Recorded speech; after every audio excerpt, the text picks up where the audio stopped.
Nilzão, deixa eu te apresentar aí para quem está entrando, quem não te conhece. A gente está fazendo as lives mais tarde, mas hoje a gente entrou nesse horário um pouco mais tradicional, às 8, né? Cara, o Nilzo, para você ter uma ideia, quando eu comecei a praticar, e eu me lembro que eu fui em alguns eventos na época que nós organizávamos dentro da Rede de Rose, e um dos eventos foi numa escola que ele era proprietário e dirigia, que ficava na Avenida Batel. Uhum. E foi muito legal, porque no meu processo de formação dentro do The Rose Method, dentro dessa metodologia que utiliza meditação, autoconhecimento, o Nilzo fez parte dos diretores e dos professores que conduziam a formação, que a gente chamava de módulo filosófico.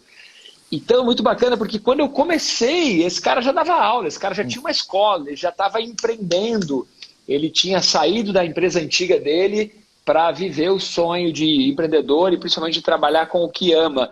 Então, muito bacana, porque na live de ontem, com o Flávio Moreira, foi algo muito similar. Eu falei, cara, Flávio, quando eu comecei, você já dava aula. O Nilzo não só já dava aula, como ele fez parte do processo da minha formação. Então, cara, porra, muito legal, muito legal. E, tipo assim, quando você começou a sua formação, eu já era velho. Agora, né, agora você também já é velho.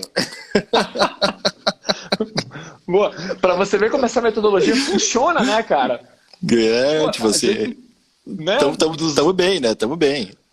A gente eu tava brincando com o Vilmar esses dias, né? Eu falo, ô Vilmar, quando eu quero saber alguma coisa, eu pergunto para você que ajudou Noé, né, a construir a arca e tal. Bem isso, cara. Bem isso. Bom, legal. Esse é o Nils, esse professor incrível, fantástico, que trabalhou já em várias empresas e decidiu direcionar a vida com esse propósito de ensinar e transformar a vida das pessoas. Muito bacana. Nilzão, você está se especializando cada vez mais, eu vejo, dentro dessa área de mentoria e de processo de meditação e autoconhecimento. Então, eu queria que você trouxesse para dar uma ventilada nesse início de live, assim, o que para você, Nilson Andrade, é essa pegada de meditação e o quanto, claro, está na moda hoje, e até mesmo assim, o que para você é o ponto mais importante, que você tem trabalhado com seus mentorados e tudo, e o que a moda está atrapalhando nesse processo?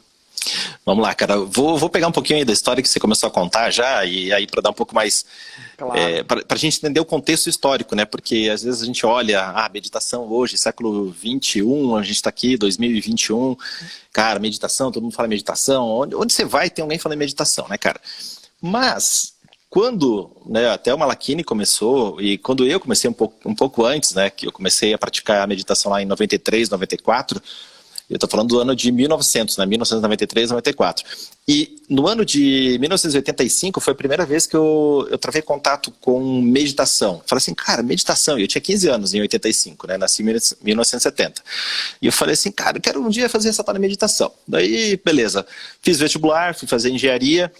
E aí, pô, na engenharia, né, meus pais me ajudavam, né, era uma faculdade pública, né, a Federal de Santa Catarina, os meus pais me ajudavam, mas acontece, eu trabalhava, eu tinha bolsa do CNPq, tinha uma bolsa de pesquisa, ganhava lá um dinheirinho, e eu fazia bombom de morango e vendia na biblioteca.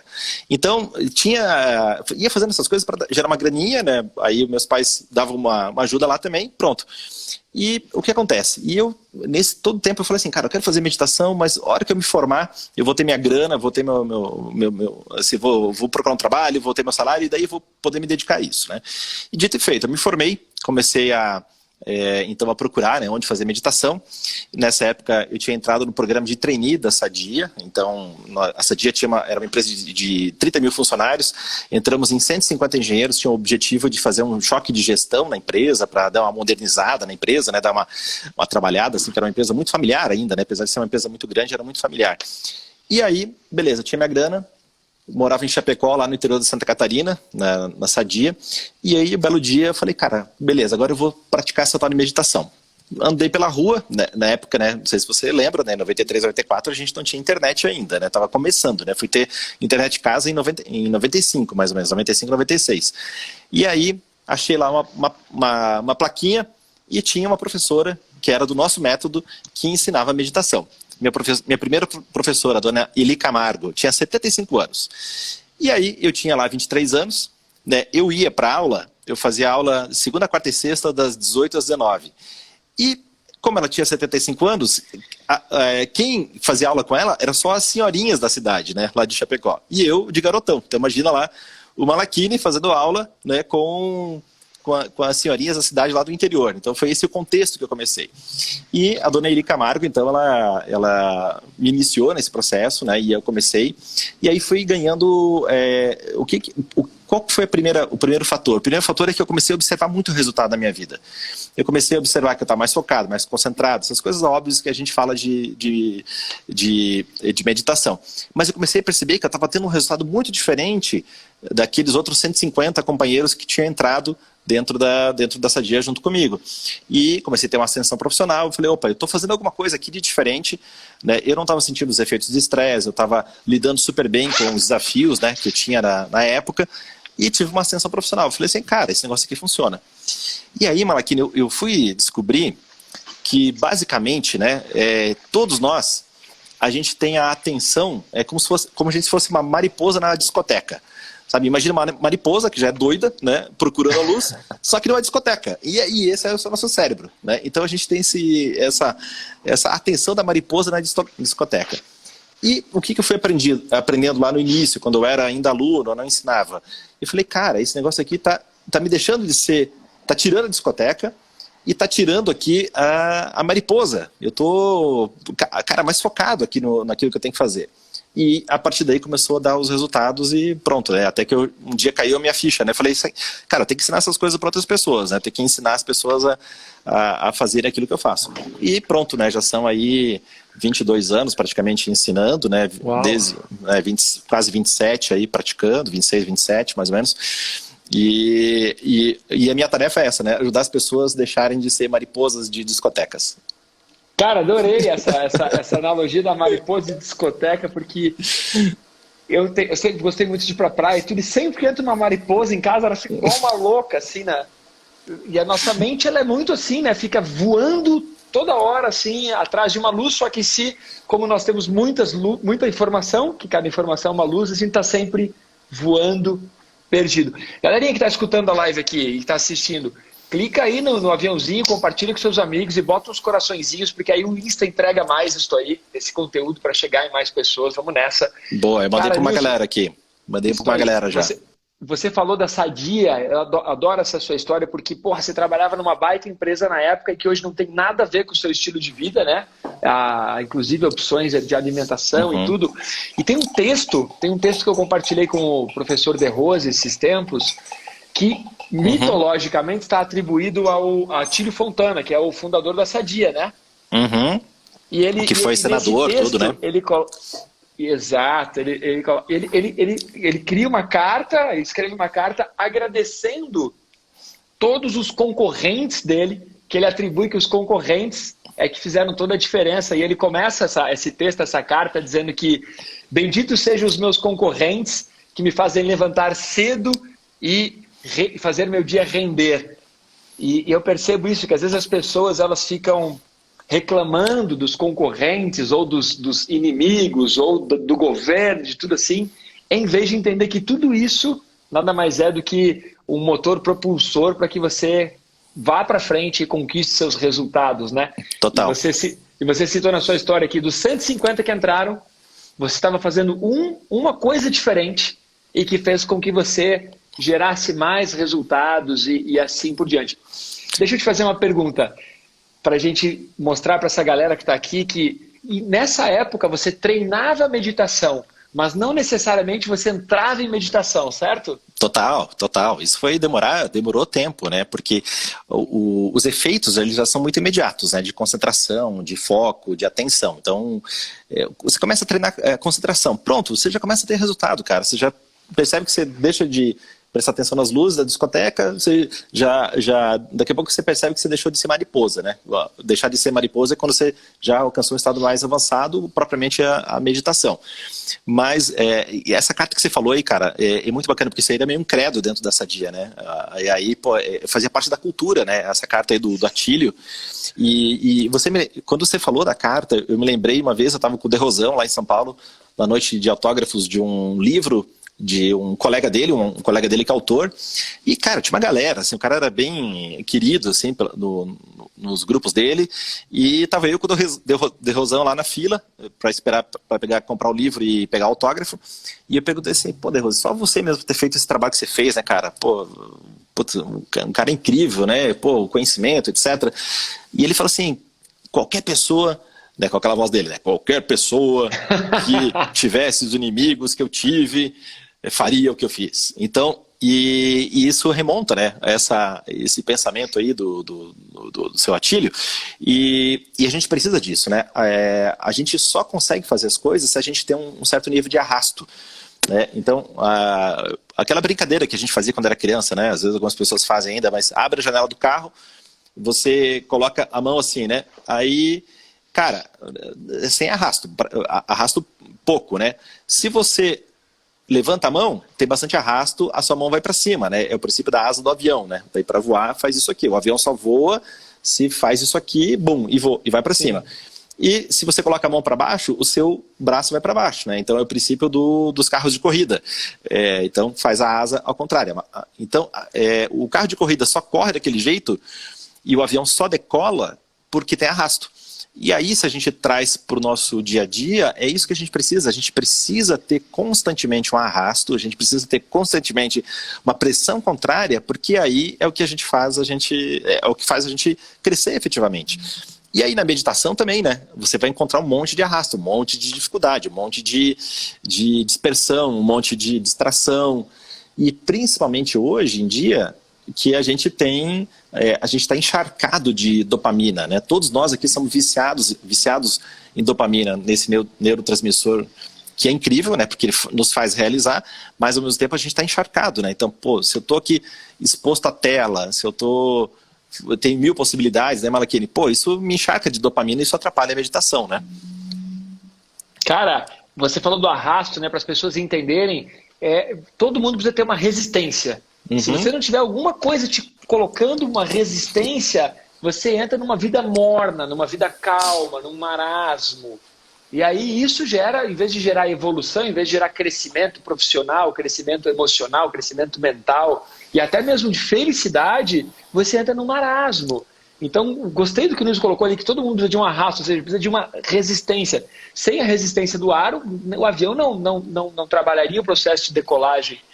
Mas o que eu citei no início, Nilson, que você treinava a meditação e ainda não entrava em meditação, porque às vezes as pessoas elas ficam achando que tem que entrar em meditação para ter resultado. Não, o simples fato de treinar já modifica completamente a estrutura da nossa massa cinzenta, o córtex frontal, o jorro de neurotransmissores na nossa rede neural. Então, o simples fato de treinar. Porque quando você entrar em meditação, a gente está falando de uma outra coisa, está falando de dar uma pedalada num outro patamar, né? Total.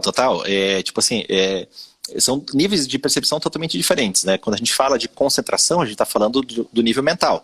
Então, quando eu brinquei ali, a gente tem a atenção de uma mariposa de discoteca. Então, quer dizer o quê, cara? A gente está totalmente, assim, desfocado, distraído, com dispersões, com distrações. E aí, o que acontece? Isso é um nível mental ainda. Quando a gente começa a quietar a mente, que aí a gente começa a perceber que existe outra coisa. Opa, tem uma outra luz aqui, né? Que é mais sutil, mas que está presente também, que é o aquietamento efetivo da mente, né? Que é a entrada da meditação. Então, para quem está começando, né? Só o fato de ficar ali 1, 2, 3 minutos quieto, tentando se concentrar numa coisa, isso já dá um resultado, já dá um frescor mental, assim, absurdo. E é praticamente como fazer musculação, fazer corrida, fazer esporte. Você precisa de treino, precisa de repetição. Se você não repete, você não interioriza, você não internaliza os movimentos, né? Ou uma arte marcial precisa repetir, né? Tem até um ditado entre os lutadores que fala assim, eu não vou temer um lutador que treinou 1000 golpes uma única vez, mas eu vou temer aquele lutador que treinou 1000 vezes o mesmo golpe. Então precisa dessa repetição, precisa dessa constância. Muito legal isso, gostei. Que vai dar o resultado, né? E a meditação é assim. Então você vai treinar 1000 vezes. Fala assim, cara, não tá dando resultado, mas talvez na milésima ou na, né, milésima centésima vez, cara, vai dar resultado. Então você precisa ter repetição. E como é muito sutil, se você desiste, você não sente, né, o resultado efetivamente, né? Cara, e nesse processo de todos esses anos que você já ensina, todas as pessoas que você já mentorou, os cursos, as palestras que você já deu no Brasil, fora do Brasil, o que você percebe na sua visão, assim, que seria um erro muito comum de quem está tentando começar o processo de meditação? Assim? O que você, como professor, como mentor há vários anos, o que você percebe que é um erro muito comum? Cara, vou citar uma frase do Goethe, que eu publiquei ontem até no meu Stories. Ele falava o seguinte, é urgente ter paciência. Então, é urgente ter paciência, né? Tem a ver com essa questão da dopamina, né? A gente está imerso, notícias, estímulos, redes sociais, telas, luz de LED, né? Tudo isso está estimulando, né, o nosso cérebro. E aí a gente precisa fazer todo um trabalho de exercício de paciência, né? Então, essa urgência de ter paciência é importante. Então, para quem está começando, tem que falar, cara, o principal erro é não ter a paciência, né? É achar que em 1 dia, 10 dias... Não, você tem que entrar assim, cara, é um processo para a sua vida, né? É como tomar banho, sabe? Você não aprendeu a tomar banho lá quando você era criança, né? E eu era o cara que pulava o banho, né? Eu achava que eu enganava minha mãe. Minha mãe falava, tem que tomar banho, agora você já está grandinho, tem que tomar banho sozinho. E o que eu fazia? Ia pro chuveiro, ia pro banheiro, ligava o chuveiro, ficava do lado de fora enganando minha mãe, né? Tava enganando quem? Minha mãe não, tava enganando a mim mesmo. Então, até que internalizou, e eu, beleza, tem que tomar banho. Então, meditação a gente tem que encarar como essas coisas, como escovar os dentes, como tomar banho, como se alimentar, como fazer exercício, como respirar. Cara, você precisa fazer sempre, né? Você tem que estar ativando essa parte do seu cérebro de maneira constante. Então, quando você entra no processo de meditação, não pense assim, vou entrar aqui para fazer meditação, vou fazer durante 6 meses e pronto. Cara, entenda, é um negócio necessário para a sua vida, né? A gente tem 7,8 bilhões de pessoas no mundo e todos precisam tomar banho, todos precisam escovar os dentes, todos precisam comer bem e todos precisam meditar. É a mesma coisa. Cara, e é legal isso, porque então o maior erro é as pessoas terem ansiedade de aprender a meditar, né? Essa falta de paciência pelo processo de repetição contínua, de fazer aquilo várias vezes até que você comece a realmente usufruir da meditação mesmo, porque até então você está usufruindo de um efeito anterior, que é melhorar a concentração, reduzir a ansiedade, ter uma maior produtividade, mas tudo isso são consequências muito pequenas perto do resultado mesmo de entrar em... Adorei. Deixa eu dar um oi para essa galera toda que está entrando. Quem está conectado com a gente, se quiser alguma pergunta, se quiser fazer alguma pergunta para o Nils ou para mim, escreve. Vamos tornar esse processo um pouco mais interativo e tem mais alguns minutinhos ainda. Aproveita aí esse super professor que está com a gente hoje aqui. Nils, legal. Então a gente falou sobre várias coisas a respeito da meditação, o quanto isso potencializou, alavancou a sua vida já no início. Esse fator de ter paciência, adorei essa frase, porque as pessoas não têm paciência para nada, né? Elas não têm paciência para esperar o sinal abrir. Cara, né? hoje no condomínio aqui, tem um grupo do WhatsApp aqui, eu já pensei em sair 200 vezes o grupo de WhatsApp aqui do nosso condomínio. Mas hoje, uma pessoa daí publica uma foto lá de alguém deixou uma sacola de lixo fora da porta do apartamento, né? Aí a galera já começa, não, porque essa galera não tem educação, essa galera não sei o quê. Cara, eu falei, nossa, cara, que coisa, né? Aí daqui a pouco a pessoa que deixou aquela sacola falou assim, galera, é o seguinte, tem uma funcionária nova aqui na minha casa, ela acabou se enganando, ela me mandou mensagem, ela falou que esqueceu a sacola e falou para eu levar, se eu podia levar, mas eu acabei esquecendo também, desculpa. Cara, ninguém pediu desculpa para a pessoa, mas teve uma série de acusações anteriores. Então, hoje, o mundo está muito assim, nervoso, né? E ainda o momento que a gente está vivendo, né? O mundo já era nervoso, né? Excesso de dopamina. As pessoas ficaram mais nervosas, ficaram mais sensíveis, né? E sempre que as pessoas ficam mais nervosas, o que é? Medo. Né? Sim. Medo, cara, é medo. Quando as pessoas reagem assim é porque elas estão com medo. Então, se você começa a ter esse tipo de reação, fala assim, cara, eu tô com medo. Tô com medo de quê? Né? Esses dias eu estava conversando com um aluno, ele falou assim, cara, estou atingindo aqui um estado tal, ele estava descrevendo o estado, mas eu não consigo ir para frente. Eu falei, cara, você está com medo de quê? Ele falou, é verdade, cara, eu tô com medo. Então vai, cara, vai. Tem momentos da vida que você tem que dar um passo no escuro. Né? Então, você tem que confiar naquilo que você está fazendo e dar esse passo e ir além. Então, se você faz isso, né, você vai colocando luz naquilo e aí você percebe que o medo vai desaparecendo. Então, nesse momento que a gente está passando, de tudo a gente tem que fazer o maior esforço para a gente não ficar com medo, né? Porque tudo está construído, né? As informações todas estão construídas para a galera ficar se cagando de medo, né? É isso aí. Ontem eu estava conversando com um outro aluno e ele falou assim, cara, eu vou no mercado, alguém espirra, eu já fico preocupado. Né? E aí eu chego em casa, às vezes eu percebo que eu não estou respirando direito, e aí eu já acho que eu já estou com o negócio. Né? E aí, cara, eu falei assim, né, se a gente tem informação, né, se a gente tem conhecimento, se a gente busca boas fontes, a gente diminui o medo. E a mesma coisa a meditação, né, Malakini? Se a gente tem ali dificuldades, né, se a gente tem os erros, né? Se a gente tem ali os medos, é só a gente avançar, né? A gente está aqui para... A gente deu alguns passos aí que a maior parte da galera, então, né, vamos ajudar aqui um outro, né? Vamos conferir esse terreno de segurança aqui para que todo mundo avance, cresça, expanda a sua lucidez e sua consciência. Cara, e afastar o medo, né? Porque o medo, ele está muito ligado à falta de conhecimento, né? À ignorância, né? Então, quando você olha alguém e fala, essa pessoa é ignorante, na verdade... a ignorância de não saber sobre tal assunto gera o medo, né? Ó, tem uma perguntinha bacana aqui, vamos aproveitar. É menos difícil começar a treinar pela manhã, quando ainda o nível de ansiedade é menor, ou à noite para desacelerar? E aí, Nilson, qual é a dica? Cara, tem 2 momentos importantíssimos para a gente treinar a meditação, que é logo que acorda e antes de dormir. Por quê? Porque nós temos 5 níveis de ondas cerebrais que são mais presentes. Nós temos as ondas beta, que são as agitadíssimas, né? Você está ali produzindo, correndo, né? Tá na correria, as ondas beta. Tem umas ondas aqui que são as ondas alfa, ondas de mais concentração, então você está estudando, está lendo, bom, ondas alfa. Temos as ondas teta, que são as ondas típicas da meditação, e temos as ondas delta, que são as profundas, o sono profundo, né? Eu falei que são 5, né? Eu citei 4, porque tem uma lá em cima que onde que é aquele estado de flow, né?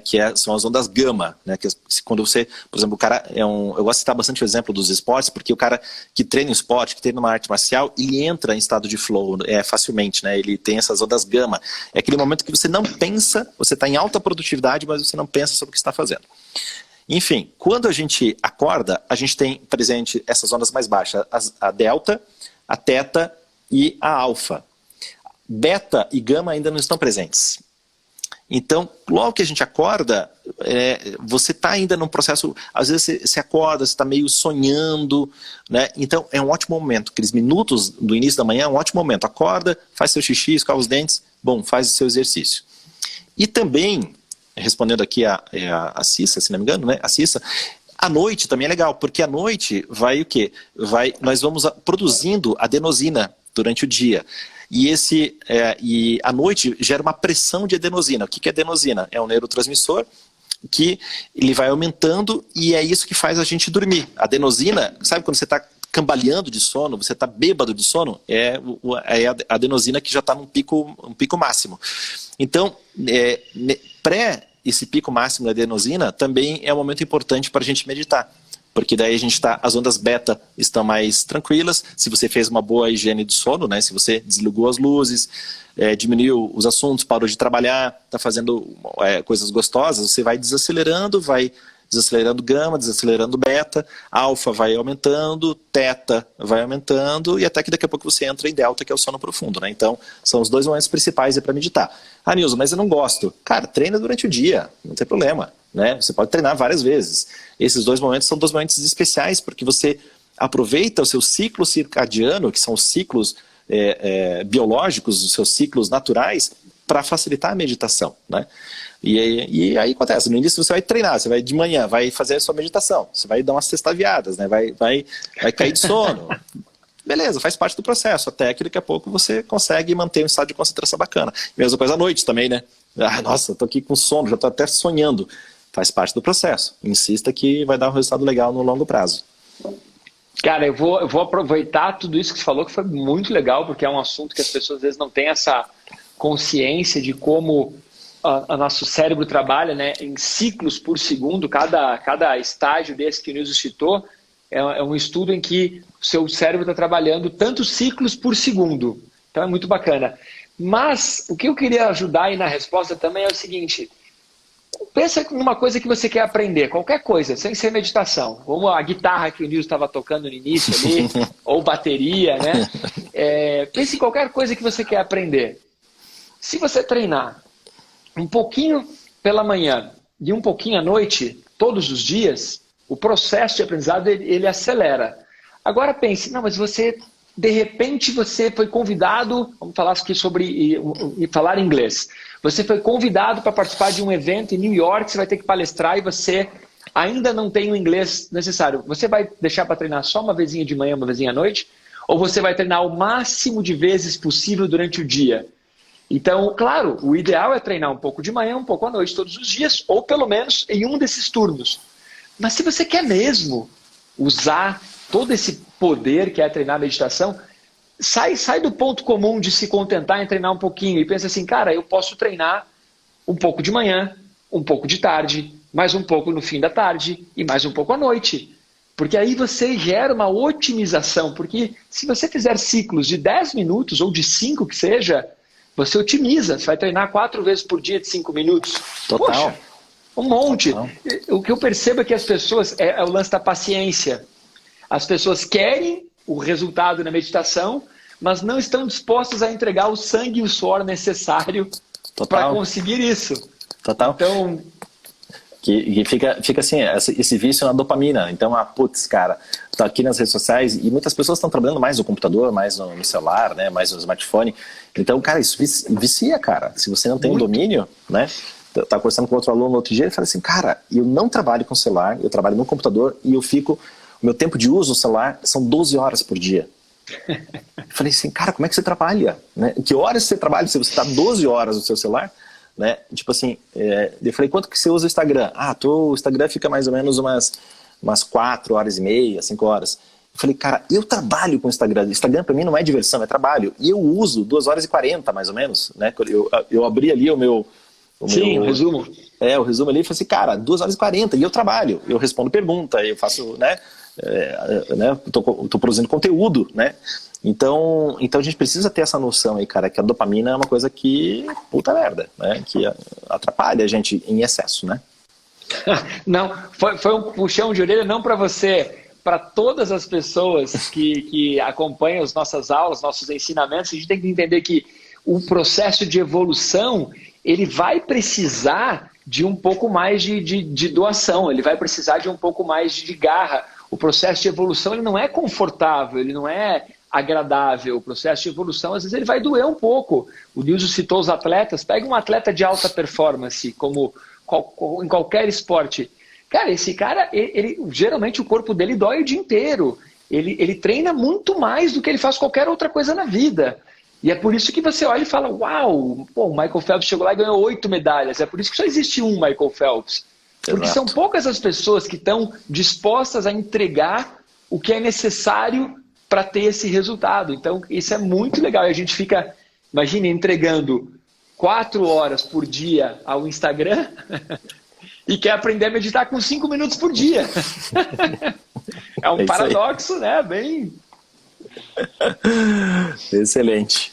Porém, ao mesmo tempo, se você se esforçar disciplinadamente, 5 minutos por dia, e realizar constância, você vai chegar muito longe. Para a gente ir encerrando, eu quero abordar um assunto com o Nilson que eu gosto muito, que eu aprendi com ele, que eu uso em vários momentos, que é: existe predisposição genética para tudo na vida. Predisposição genética para inúmeras áreas. Muitas vezes você vai morrer sem descobrir qual era a sua predisposição genética, qual era o seu dom, qual era o seu talento. Mas existe também a disciplina. E eu aprendi com você algo muito legal, que é a disciplina, ela chega a ser um componente como uma vantagem desleal. Se a gente conseguir abordar isso para fechar com chave de ouro esse nosso bate-papo, acho que a gente vai num caminho excelente. E aí? Total. Cara, é isso que você falou mesmo. A disciplina não é uma coisa natural, né? Se a gente for pegar assim as outras espécies que tem no mundo, as outras espécies, né? Vou pegar aqui o canino que a gente tem aqui em casa, tem o Ringo.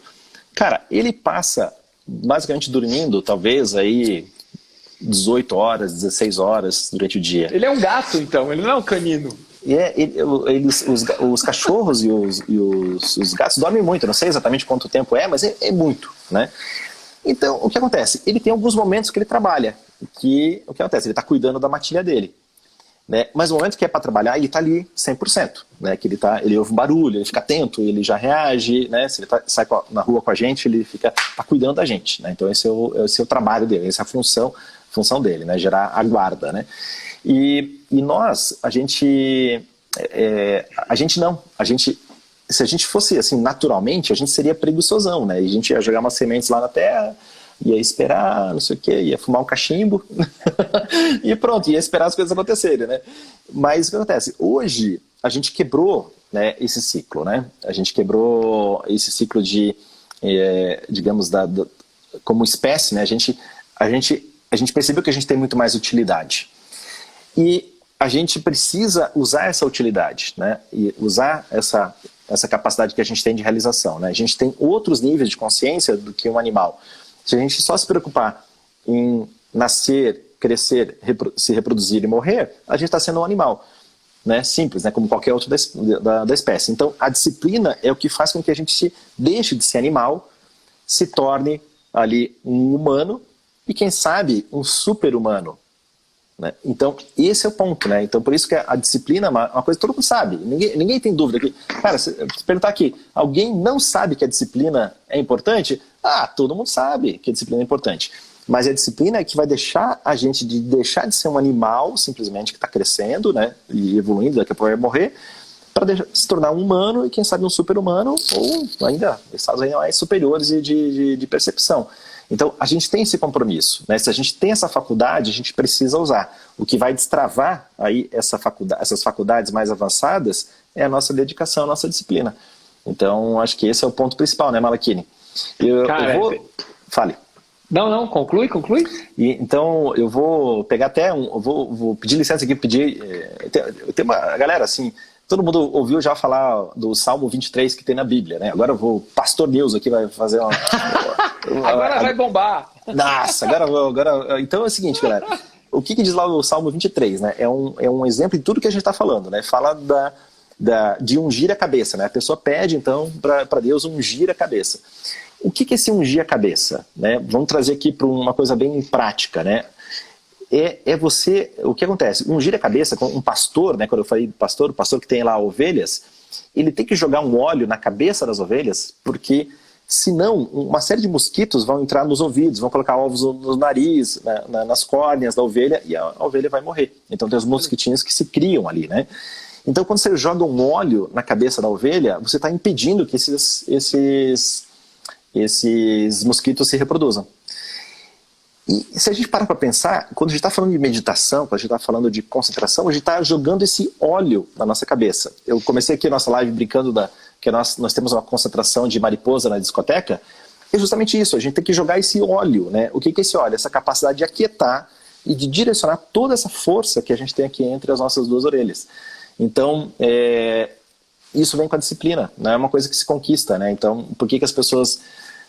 elas não seguem as coisas, porque elas querem um resultado imediato, e não precisa, você precisa sempre ter essa constância aí do seu resultado, né? De ter um foco, de se concentrar, de fazer exercício, de cuidar da sua alimentação, de todas essas coisas que a gente sabe que é importante, e aí você vai ungir a sua cabeça, vai eliminar essas moscas, essas mariposas, e você vai ter aí uma vida que você não vai ser simplesmente um animal, e vai ser algo mais do que um ser humano. É isso que a gente quer. E aí, isso tudo, se você tiver a disciplina direcionada, né? Porque não adianta nada você ter disciplina para fazer coisa errada, né? Porque eu percebo que a maioria das pessoas é muito disciplinada, mas para as coisas erradas. O cara é tão disciplinado que ele fica 4 horas todo dia no Instagram, ele é super disciplinado, mas para coisa errada, né? Exato. Cara, e se você tem a disciplina, mesmo que você não tenha talento, mesmo que para você ficar sentado treinando meditação, ou mesmo que seja treinar qualquer tipo de concentração. Se para você é muito difícil, mas você tem disciplina, você ensina, você educa o corpo, você educa a mente. Total. Então a disciplina é o processo que vai forjar aí um super-humano, uma pessoa que quer sair do marasmo, quer sair de uma vida morna e quer viver a vida com a plenitude que a gente tem direito, só que não usa, né? A gente tem esse direito, né? De viver uma vida assim, tesão, né? Uma vida com um patamar de felicidade lá em cima. Porque se a gente tiver um patamar de felicidade lá em cima, vem sucesso, vem outras consequências juntos, né? Tem que encarar isso como um dever, né? A gente tem isso, né? É um dever, cara. A gente precisa explorar isso. Muito legal. Cara, Nilson, vamos fechar aqui. Deu 40 minutinhos de bate-papo.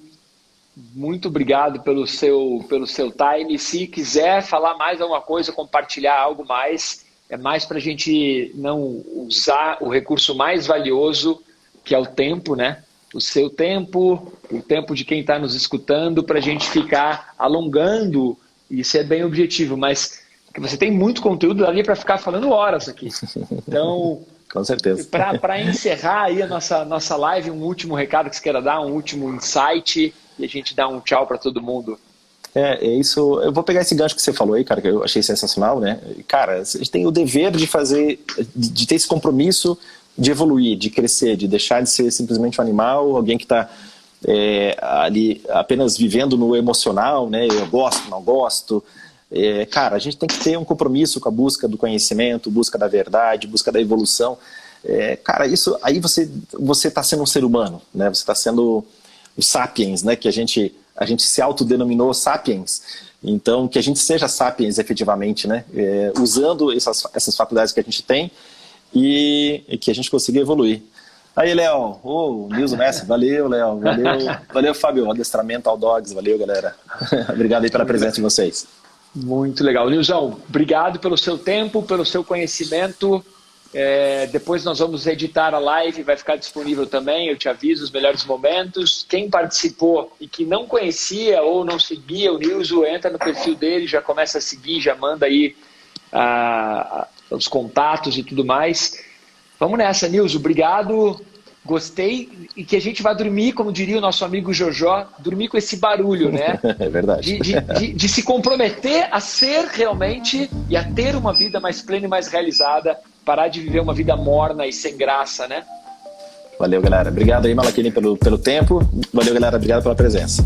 Obrigado, Nilson. Valeu. Valeu. Tchau, tchau. Beijão. Tchau.